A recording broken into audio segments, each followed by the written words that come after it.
France a un patrimoine culturel qui est remarquable. Pourquoi l'école ne la transmet pas opérationnellement davantage? Alors, il se trouve que les filières CAP sont ultra attractives à l'international. Vous avez des Américains qui viennent pour les filières CAP parce qu'elles fonctionnent sur le mentorat, elles sont extrêmement professionnalisantes. Et derrière, vous avez des gens comme Cédric Grolet ou, j'oublie toujours son nom, un autre pâtissier qui cartonne sur Instagram, qui est un des meilleurs pâtissiers au monde. Son nom m'échappe. Et bon, ces gens-là partent à Las Vegas et ils sont millionnaires.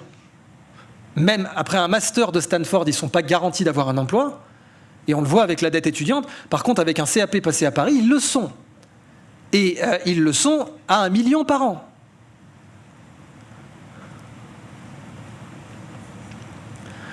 Donc la méthode ingénieuse, c'est essai-erreur, correction-reproduction. Vous adoptez la méthode ingénieuse quand vous faites beaucoup d'erreurs. Or, l'école déteste l'erreur.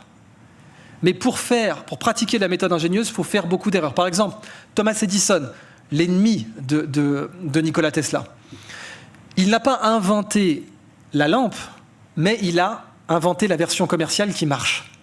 Et pour ça, il a dû tester 10 000 filaments. 10 000. Et il a dit, j'ai pas échoué, j'ai juste trouvé 10 000 façons que ça ne marche pas.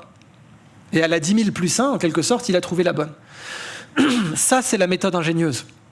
Thomas Edison et Nikola Tesla avaient un niveau éducatif académique faible. Bon, Nikola Tesla, il avait l'équivalent licence. Mais aux États-Unis, ils ne lui reconnaissaient pas son équivalence, au passage.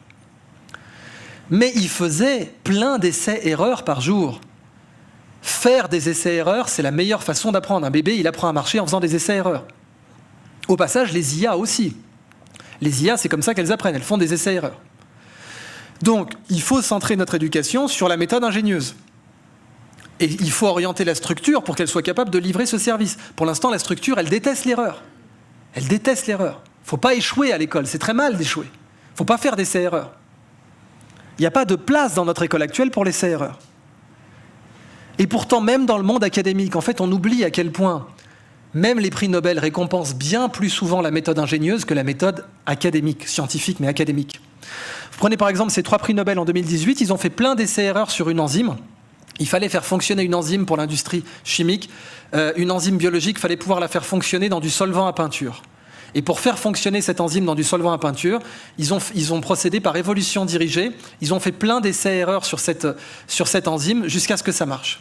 Et ils ne savaient absolument pas comment théoriquement ça marchait, parce qu'on ne sait pas théoriquement inférer le fonctionnement d'une enzyme à partir de sa séquence d'acides aminés. C'est un problème en biologie qu'on ne sait pas maîtriser. Mais eux ont fait plein d'essais-erreurs, et ils ont trouvé la solution, qui a des applications dans toute la chimie, toute la médecine, et ils ont eu le prix Nobel. En fait, leur prix Nobel récompense la méthode ingénieuse bien plus que la méthode scientifique. Et c'est pas moi qui le dis, c'est Bill Hamack, l'ingénieur dont je vous ai parlé. Et la persévérance, bien sûr que ça devrait être enseigné à l'école. Quentin Tarantino, gérant de vidéoclub pendant 8 ans. On dit que pour percer dans n'importe quel domaine, il faut compter au moins 10 ans.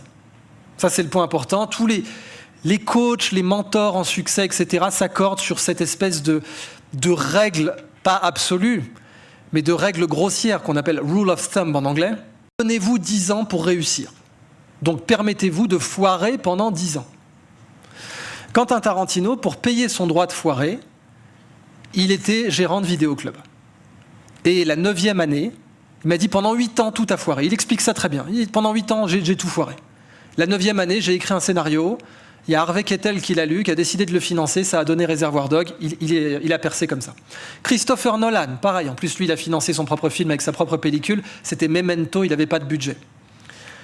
James Cameron, c'est juste le seul réalisateur au monde qui a fait 2 films qui ont rapporté 2 milliards.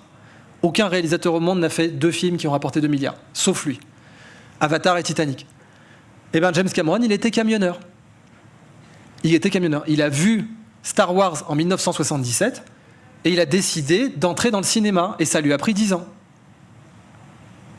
Et il a fait Terminator, qui était censé être un échec. Terminator, même Schwarzenegger, quand on lui demandait ce qu'il est en train de faire, il disait « Oh, c'est juste un film de merde que je suis en train de faire. » Terminator, le film qui allait le rendre célèbre.